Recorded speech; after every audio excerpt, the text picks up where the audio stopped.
अंदर आ जाओ, इधर अंदर आइयो।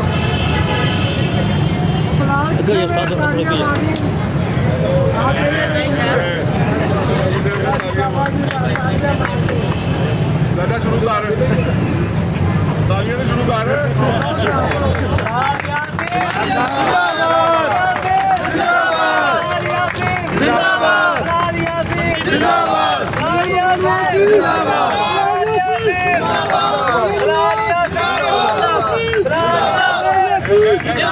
सारे दोस्त खामोशी ना मेरी गल सुन लो, मैं जानबूझ के फीता नहीं कट रहा। उसके बाद शोर बहुत पै जाना।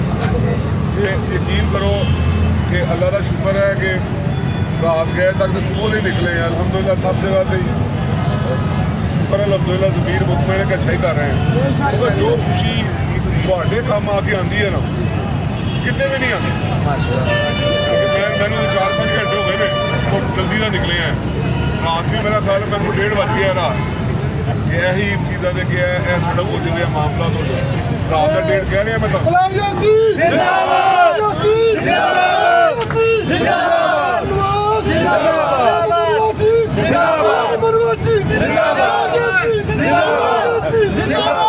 अगर मैं तुम दस रहा कि मैं तो हकीकत कह रहा जिन्नी खुशी मैं थोड़े इतने काम आ के आती है ना, पता नहीं है मेरा भरा खलोता है बाबा राम साहब रहीम साहब है, सारे भरा खलोते हैं, इन्होंने पता है कि बहुत खुशी होती है कि यार शुक्र अलहमदुलिल्लाह असं अपने भरावान के काम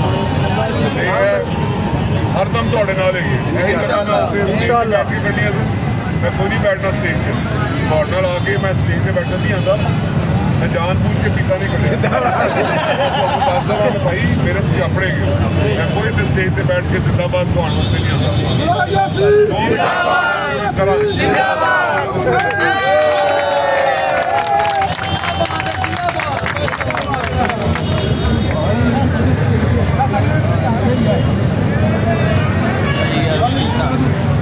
तू पागल तो नहीं, तू टप गया यार, सारे तू टप गया ना।